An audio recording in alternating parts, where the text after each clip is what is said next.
নমস্কার বন্ধুরা, আমি আজকে আবার নতুন বিষয় নিয়ে নতুন ভিডিওতে।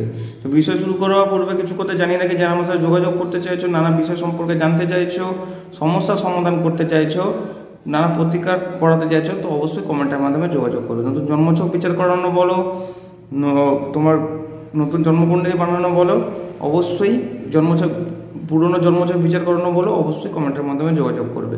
বা কোনো সমস্যা নিয়ে কনসাল্ট করতে চাইছো, অবশ্যই কমেন্টের মাধ্যমে যোগাযোগ করবে। তো আজকে যে বিষয়টা বলবো, সেই বিষয়টা প্রথম থেকে শেষ পর্যন্ত দেখবে, এটা কিন্তু অনেক উপকারে লাগবে। আমরা দেখো, রাস্তাঘাটে চলতে ফিরতে বা ঘুম থেকে উঠে বাইরে যখন বেরোই, বা কর্মস্থানে যখন যাই, বা কর্মস্থানেই থাকি, বা নানা কাজে ব্যস্ত থাকি, সেই সময়ের মধ্যে আমাদের এমন অনেক কিছু ইঙ্গিত বা সংকেত পাওয়া যায়, যেগুলো কি হয়, বা ঘুমের ঘরে এমন কিছু সংকেত পাওয়া যায় যেগুলো কি হয়, আমাদের জানান দেয় যে আমাদের সৌভাগ্য রয়েছে, বা আগামী দিন বা কিছুদিনের মধ্যে একটা কোনো ভালো খবর পেতে চলেছে বা পেতে চলেছে। কিন্তু কিভাবে বুঝবো? অনেক কিছু তো ঘটনা ঘটে, কিন্তু কোনটার সাথে কি রিলেটেড করব, সেই জিনিসটা কিন্তু আমরা জানতে পারি না। তো আজকে বিষয়ের মাধ্যমে তোমাদেরকে জানাবো যে কী কী সংকেত পেলে তোমরা বুঝতে পারবে তোমাদের ভালো সময় আসছে। অতএব তাহলে কি করতে হবে, ভিডিওটাকে প্রথম থেকে শেষ পর্যন্ত যত্ন সহকারে দেখতে হবে, স্কিপ করা যাবে না। আর যারা নতুন দেখছো, অবশ্যই চ্যানেলটাকে কিন্তু সাবস্ক্রাইব করে নেবে। প্রথমে পয়েন্ট হচ্ছে, গরু যদি বাড়ির দরজার সামনে এসে জোরে জোরে ডাকে, অথবা ক্ষেত বা বাগানের সামনে চড়ে বেড়ায়, তাহলে কিন্তু এটা সৌভাগ্যের লক্ষণ।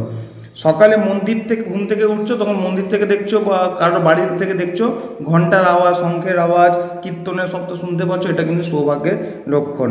বা আজানের আওয়াজ শুনতে পাচ্ছ, এটা কিন্তু সৌভাগ্যের লক্ষণ। যদি সাজসজ্জা, পুরোপুরি সাজসজ্জা সহ নববধূকে যদি দেখতে পাও, তাহলে পথের দিয়ে যাচ্ছে, তাহলে কিন্তু খুব ভালো হয়। সকালে ঘুম থেকে ওঠার সাথে যদি নারকেল দেখতে পাও, তাহলে কিন্তু খুব ভালো হয়। কোনো পাখির যদি প্রহার করছে, তুমি দেখতে পাচ্ছ, বা তোমাকে প্রহার করছে, তাহলে কিন্তু ভালো লক্ষণ। ভ্রমণ করার সময় ডান দিকে যদি সাপ, কুকুর, বানর যদি দেখতে পাও, খুব ভালো। বৃষ্টিতে আকাশে, যখন বর্ষাকালে দেখবে বৃষ্টি হচ্ছে, বা এমনি সময় বৃষ্টি হচ্ছে, আকাশে দেখবে হঠাৎ করে সূর্যের আলো দেখতে পাচ্ছ, তুমি দেখতে পেলে, তাই দেখবে খুব ভালো একটা লক্ষণ। স্বপ্নে সুন্দর প্রাকৃতিক দৃশ্য দেখা গেলে, তার সাথে যদি জলাশয় দেখতে পাওয়া যায়, তাহলে কিন্তু এটা খুব ভালো একটা লক্ষণ।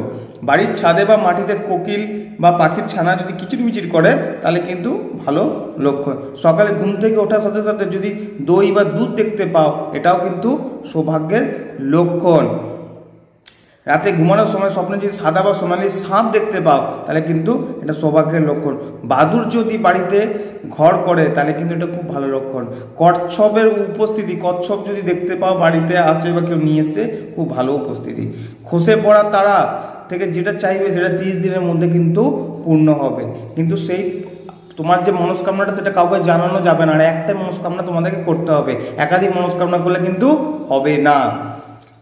হাতি যদি বাড়ির প্রবেশ পথে সুর তুলে দাঁড়ায়, তাহলে এটা সৌভাগ্যের লক্ষণ। যদি তাড়াহুড়ো করে জামা উল্টো পরে নাও, তাহলে কিন্তু এটা সৌভাগ্যের লক্ষণ। যদি পথে একটা মুদ্রা বা ঘোড়ার নাল বা 4টা পাতাযুক্ত ঘাস যদি দেখতে পাও, সেটাকে অবশ্যই কিন্তু যত্ন সহকারে নিজের কাছে রেখে দিতে হবে। যদি একটা কুকুর বাড়িতে থাকতে আসে, তাহলে কিন্তু কি হবে, এটা সৌভাগ্যের লক্ষণ। বৃষ্টির পরে যদি ব্যাঙ আর ফড়িংয়ের আওয়াজ শুনতে পাও, তাহলে কিন্তু খুব ভালো লক্ষণ। ভোরবেলা পথে যদি আখ দেখতে পাও, তাহলে কিন্তু খুব ভালো একটা লক্ষণ। আর কি, বাড়ির সীমানার মধ্যে যদি ময়ূরের উপস্থিতি দেখতে পাওয়া যায়, তাহলে কিন্তু এটা খুবই সৌভাগ্যের লক্ষণ।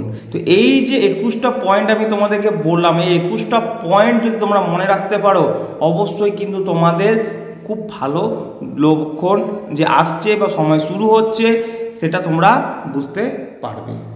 যাই হোক, তো আজকের মতো এ পর্যন্তই। দেখা হচ্ছে নতুন ভিডিওতে নতুন বিষয়ের সাথে। নমস্কার।